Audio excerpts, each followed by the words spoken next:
If you have topics you would like to have us discuss on the Aging Well podcast, please click on the links in the episode description to send us a text or record your message or comments. We'd love to hear from you and how we can help you age well. If you benefit from the Aging Well podcast and would like to support the content financially, please click on the Support the Show link or support our affiliates and advertisers.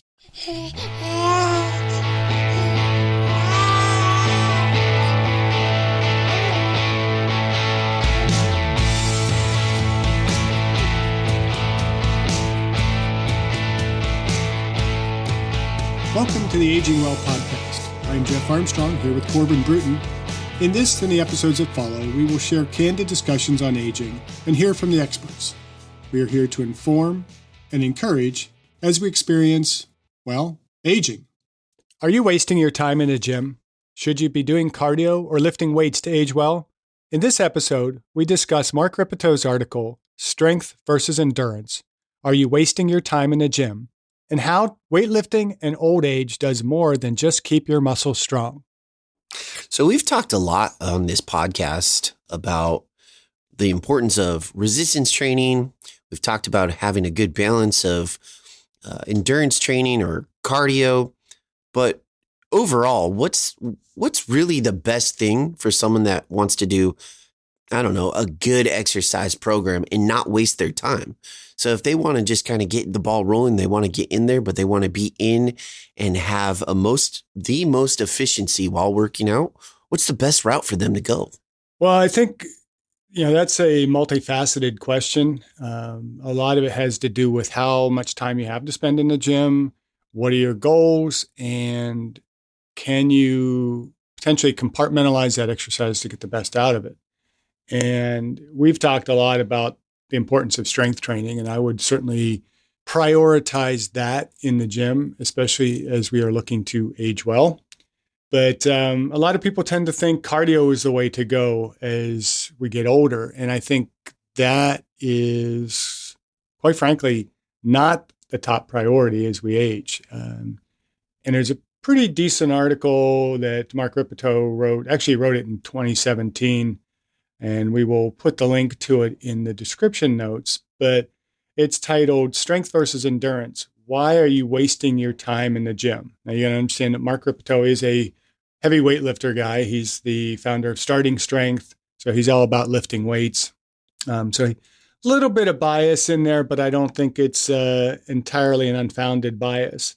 But he breaks the article up into four major points. One is not doing things that make you strong has its consequences. The deterioration of strength is a serious problem for older people.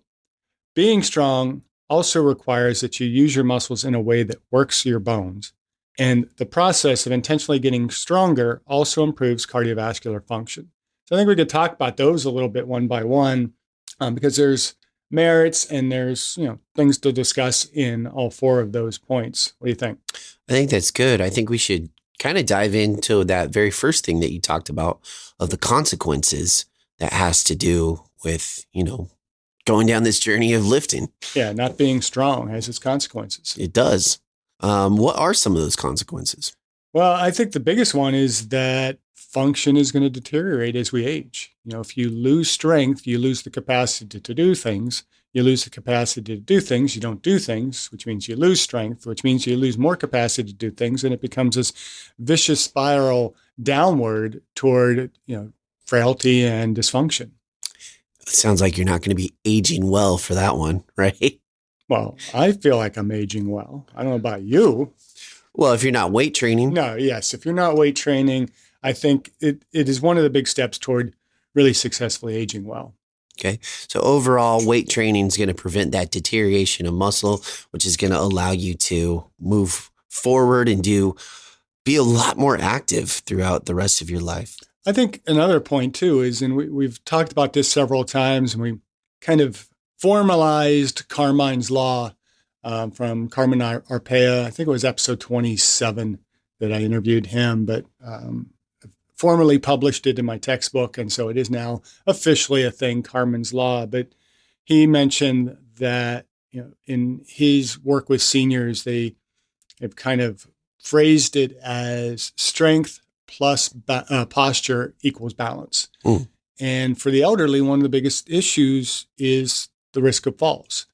And having strength and in performing strength that is going to improve and maintain our posture is going to significantly reduce the risk of falls.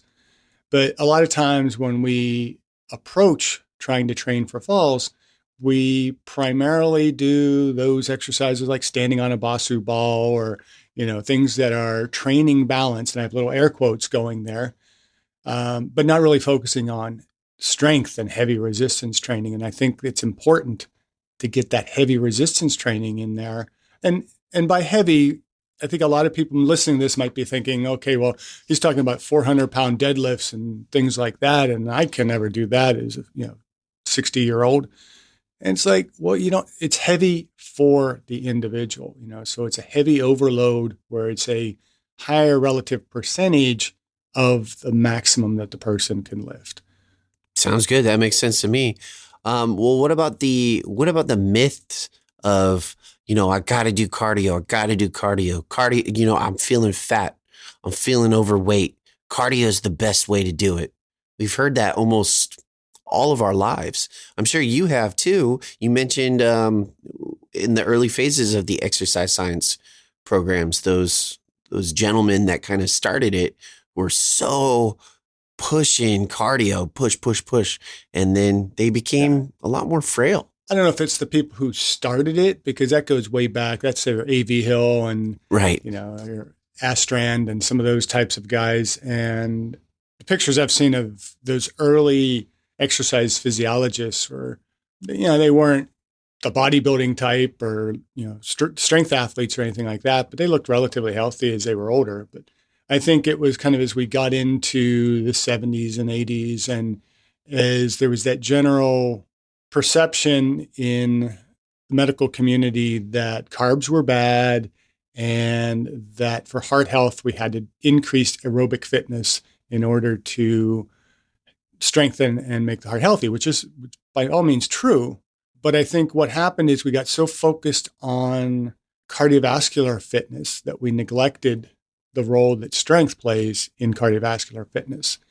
And so, a number of years ago, I think it was probably at least 5 years ago, I went to that ACSM conference and saw a bunch of these senior fellows and just how frail they looked. And it's like, this is not how we should look as exercise physiologists. And it really dawned on me that strength is the critical factor in there.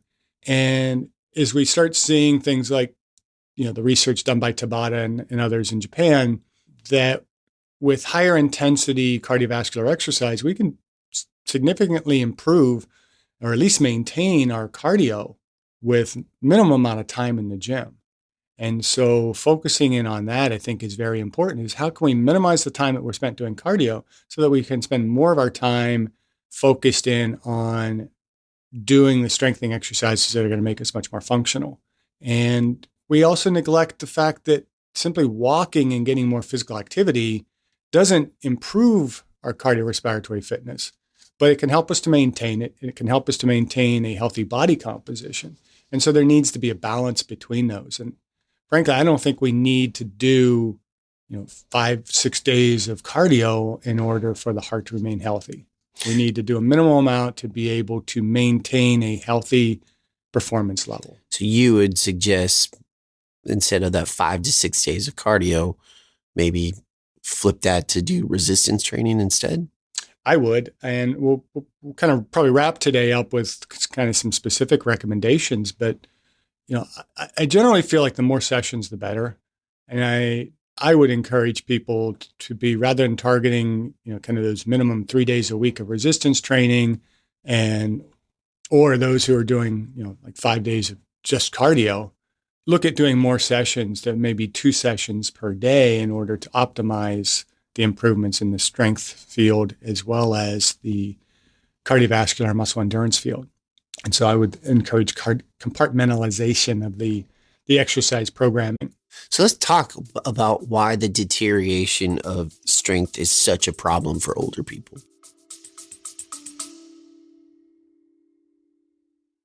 I discussed my epigenetics test with True Diagnostic co-founder Hannah Wendt in episode 162.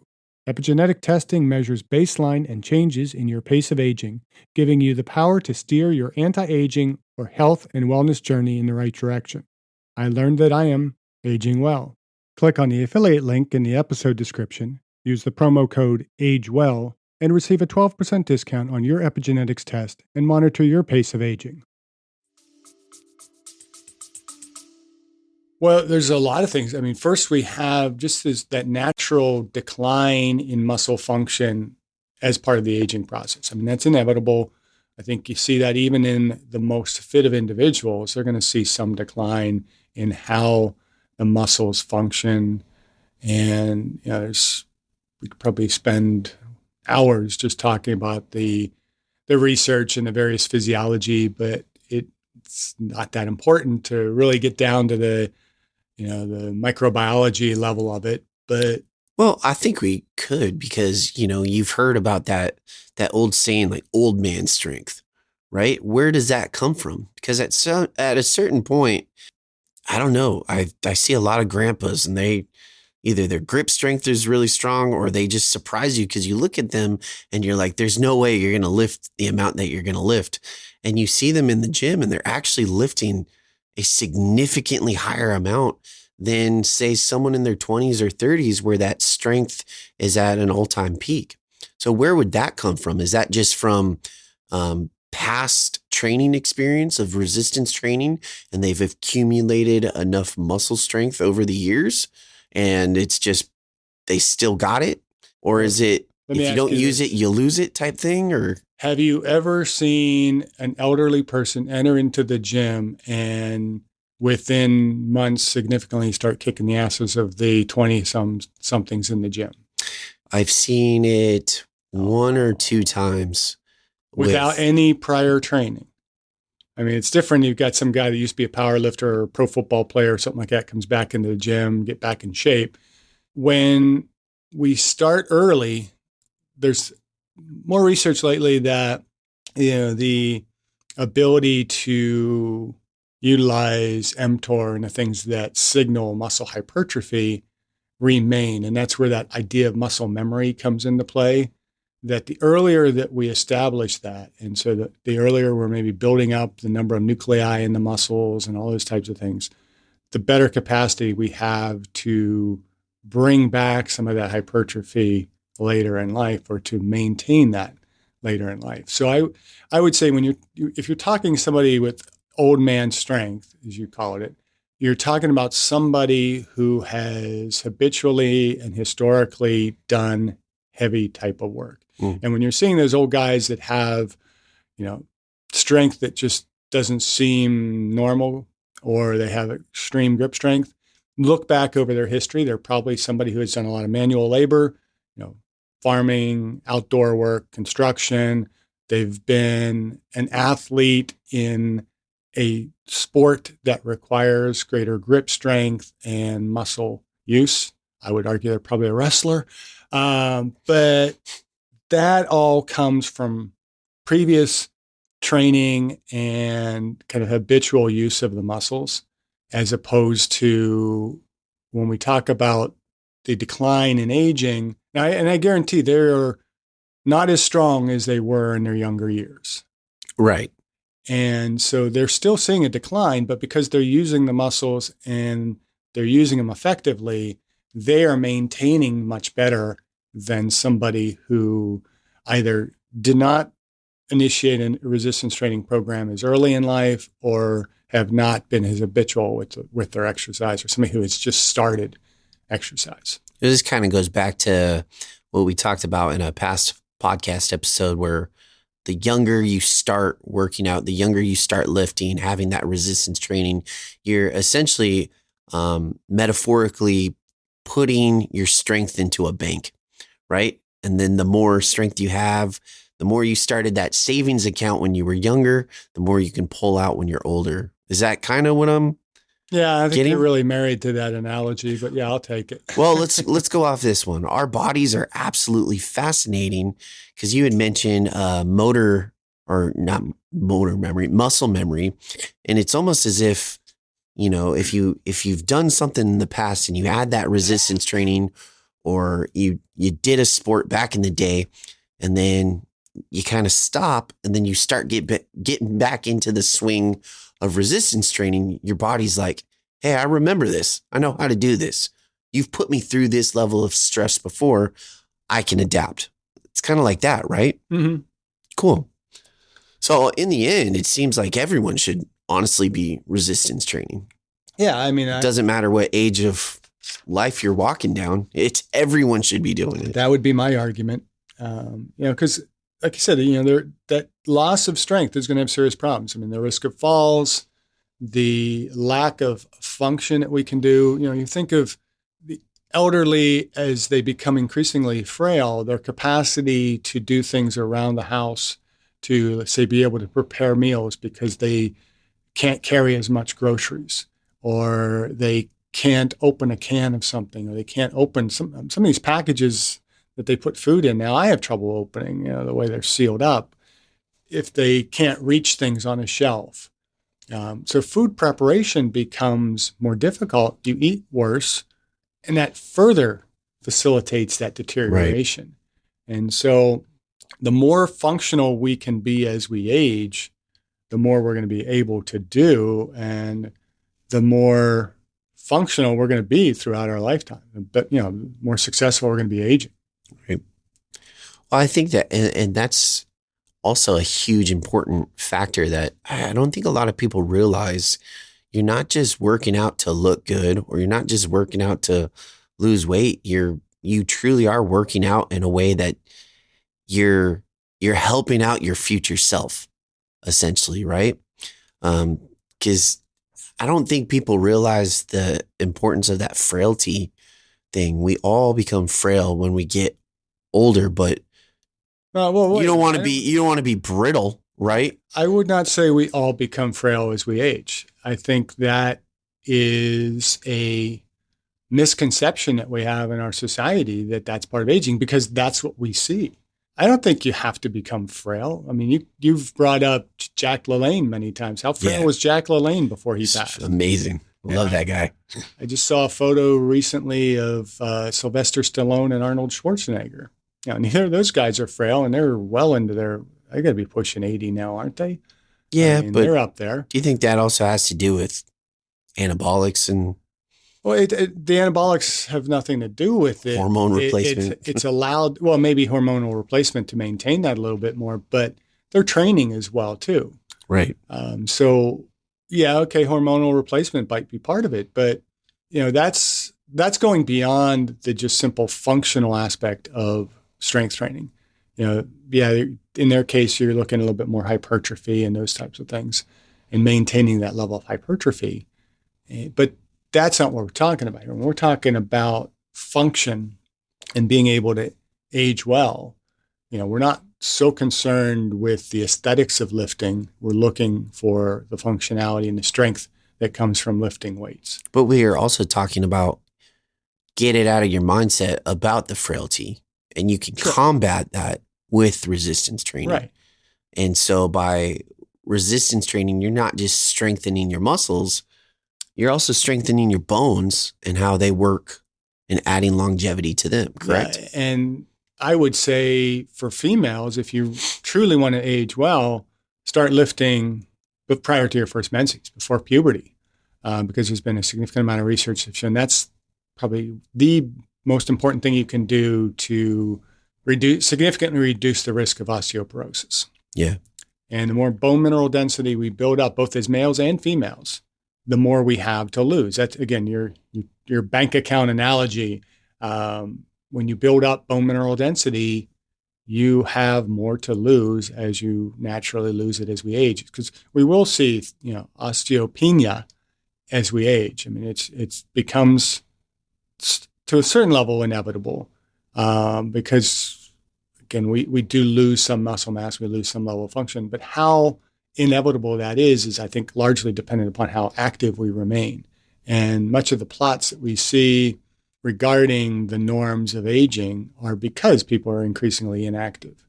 And so when we say that you're going to lose 40% of your muscle mass between the ages of 25 and 50 and 80, that's coming from inactivity more so than just it's inevitable. Fascinating. All right. But yeah, building bones is another important aspect of lifting weights. Maintaining that bone mineral density is going to come from doing heavy resistance training, because that's Wolff's Law, if you remember from physiology. The bone is pulling on the tendons, which are connected to the bone, and the more that we have that pulling on the bone, the more the bone responds to lay down bone mineral in response to that. Isn't there also a lot of research out there that or studies that show gymnasts or ex-gymnasts have the lowest chance of developing osteoporosis because of the calcium buildup from don't know about that because there's other confounding factors that you might have with some gymnasts, such as being anorexic, bulimic, and the ill effects that has on bone mineral density. But I would say if they're eating healthy and they are exercising, then they should have reasonable amount of bone mineral density moving forward. Do you think wrestlers with you, I mean, you were a wrestler back in the day, wouldn't wrestlers also fall in a category somewhat of anorexia in order to cut weight? No, it's not anorexia, because first of all, it's not a psychological condition that causes them to think that they are overweight. You may see in some wrestlers a bit of bulimic practices, and hopefully that's not the case. And I think that was probably more so the case decades ago than it is now. I think we have enough science and knowledge of how to properly lose weight that any intelligent wrestler is going to know not to simply just be purging or dehydrating their body in order to lose weight, because we want to maintain as much strength and muscle mass as possible. So I'm kind of lost where we were going with that, with the wrestler piece. Well, I think it would also tie into it kind of loops back around to, man, I got to lose weight. I got to get this cut. I'm going to have a small meal and I'm going to do a lot of cardio, cardio. But, kind of diving back into this, the process of intentionally getting stronger by adding that resistance training, that actually improves cardiovascular function. Yeah. And I think we got to be very careful in how we hear that statement, because significantly, you're not going to improve your VO2 max by doing resistance training. Okay. But the function of the heart, because the heart is pumping blood to that working muscle, the heart is getting activity. And anybody who's lifted heavy weights knows that between sets, you're breathing pretty heavy and your heart is having to supply oxygen to that muscle to replenish the muscle glycogen and the ATP in the muscle. And so that is having an effect on heart function. But when we talk about cardiorespiratory endurance, we're talking about cardiorespiratory performance more so than just simply function. And so I think there needs to be a good distinction between those. Function is going to keep you healthy, keep you alive, keep you well. Performance is that capacity to be able to actually do more work cardiovascularly. And so I would argue that it does not improve cardiovascular function. So going to the gym, doing a circuit, and that's not going to improve your cardiovascular performance. It's not going to make you a better marathon runner or any of that kind of stuff. But it will strengthen the heart and make the heart be able to function more effectively, which in turn, with the stronger muscles, can allow you to train your cardiorespiratory endurance and improve cardiorespiratory endurance. And so when we talk about cardiorespiratory endurance, to improve that, and we've talked about the training continuum on previous podcasts, at the bare minimum end, when we talk about long, slow distance, and he mentions that in his article, the difference between doing low intensity, steady state type of exercise versus resistance training is a very different stress on the heart, and generally doesn't, doing that really low intensity, steady state exercise, like just walking, or as mentioned before, if you can carry a cup of coffee while you are walking for exercise, you're not exercising to improve performance. You're basically just getting physical activity. But at that low end of the continuum, as we begin to increase the intensity and maybe even the duration of the work, we begin to improve the heart's capacity to pump more blood with each beat. That's that stroke volume. That improves by increasing plasma volume, by increasing the volume of the ventricle. You can pump more blood. That comes from cardiorespiratory endurance training. And then at the receiving end, so we deliver oxygen to the muscle, but we also have to utilize the oxygen at the muscle. Resistance training definitely helps to facilitate the ability of the muscle to utilize oxygen at the tissue level, which is the arteriovenous oxygen difference, if you recall that from physiology of exercise. And so resistance training can have some benefit on that, particularly when we're doing more higher volume or doing high resistance with less rest in between sets.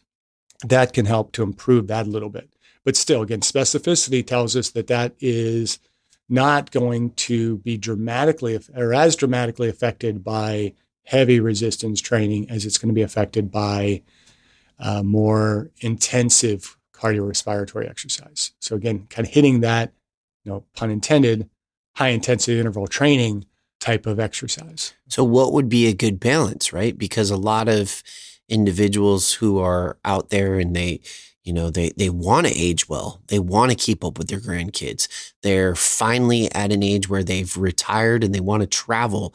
They want to walk up pyramids. They want to walk up on a hike in Hawaii and oversee the entire island.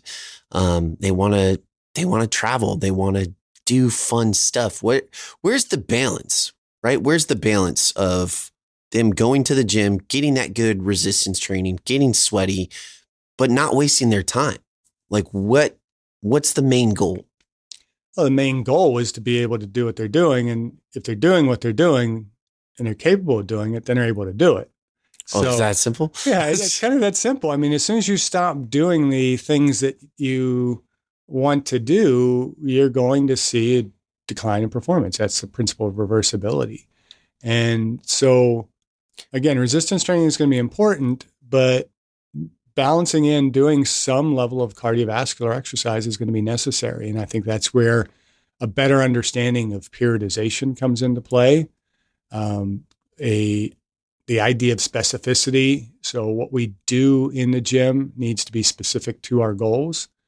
And so weight training alone is not necessarily going to improve that performance. But, if you're looking at something like just being able to hike the mountains or, climb stairs, resistance training is going to benefit that. And cardiovascular exercise is not going to be as important unless, of course, you're looking to get up those stairs faster than you did before. So I think we'll talk here kind of in the end about how we, again, compartmentalize that training. But the key is make sure you're hitting all of those health and neuromotor skill related components of physical fitness. And you had presented to me a study that was reported in sciencealert.com. And it's actually a rehashing of an article that was in Cell Physiology by a Danish research group. But the original study was titled Human Skeletal Muscle Acetylcholine Receptor Gene Expression in Elderly Males Performing Heavy Resistance Exercise. Well, for most people, if I just threw that out there as the title of our podcast today, would probably completely skip over this one. What the heck does that mean? But the article on sciencealert.com, and again, we'll put the links to these in the description notes, is weightlifting in old age does more than just keep your muscles strong.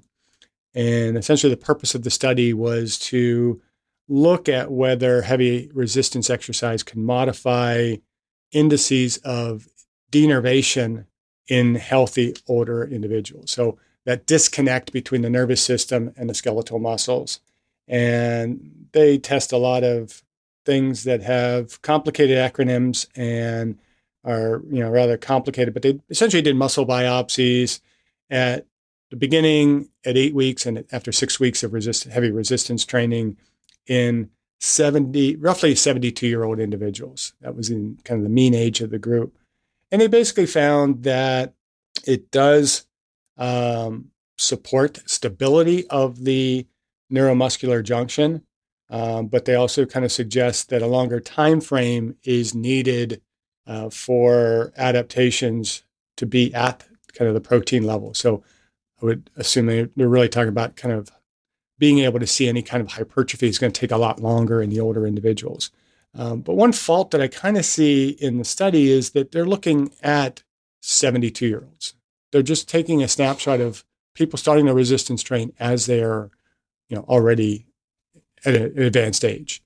And that's not telling us the benefits of continually resistance training and being able to maintain that neuromotor function as we age. And I think that, to me, is really the take-home message of this, is that if we want to age well, we need to be lifting throughout our lifespan and doing that to keep the muscles strong, keeping the neuromuscular junctions optimized and performing better as we age. So weight training, resistance training, heavy lifting, that should be a priority to one's regimen. Right. I think it should be really the priority if you are looking at aging well and you have limited amount of time. When we've talked about opportunity cost before, we all have the same 24 hours, but we have more things that complicate how we utilize that 24 hours.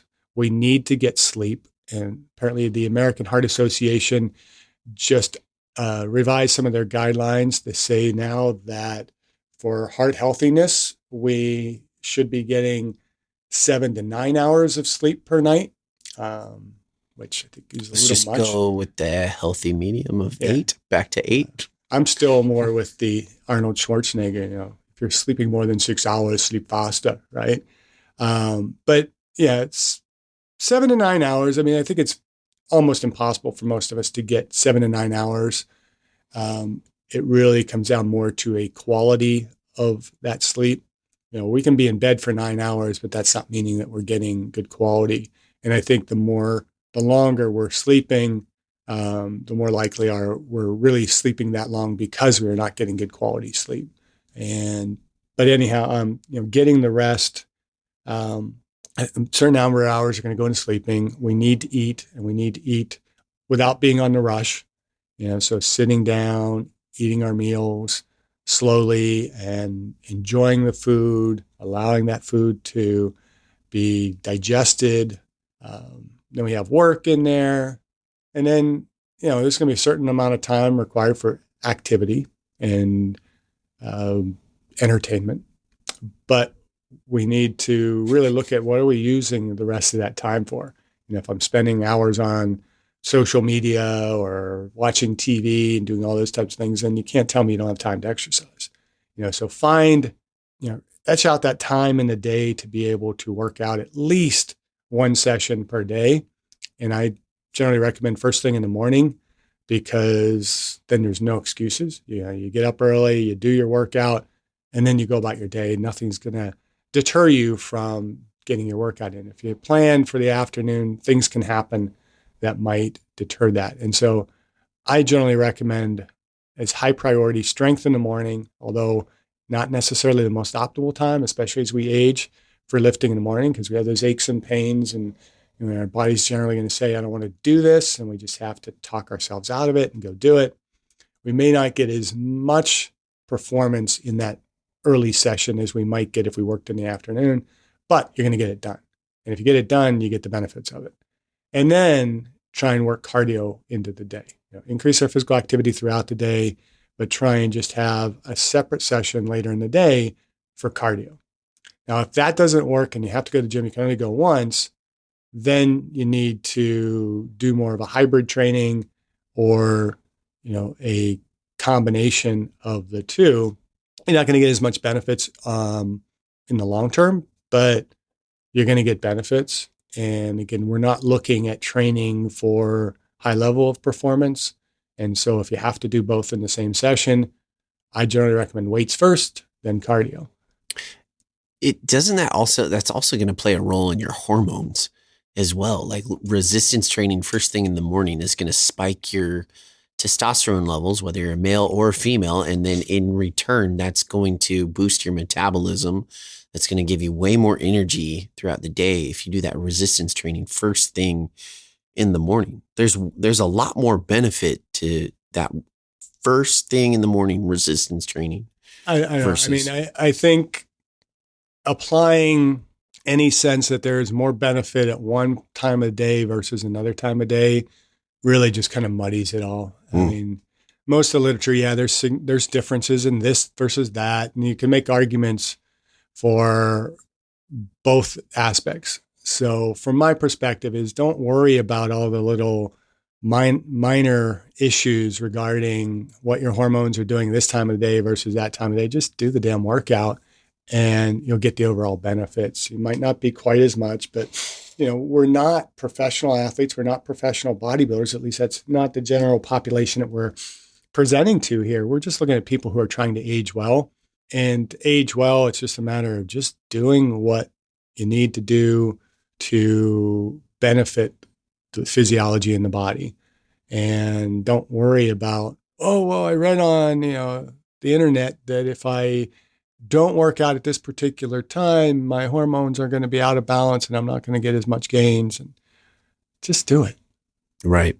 So. Well, and then I think, what you read on the internet or what you read in one study or what you read in one article or research paper or peer review, it's that evidence is good for that particular group of people, but each individual has their own custom, their body, their DNA, it's custom for them as that individual. So their workout should also be according to that custom build. Well, I mean, but even then, then you could say, well, I had my genes tested and I should be working at this particular time, but I can't.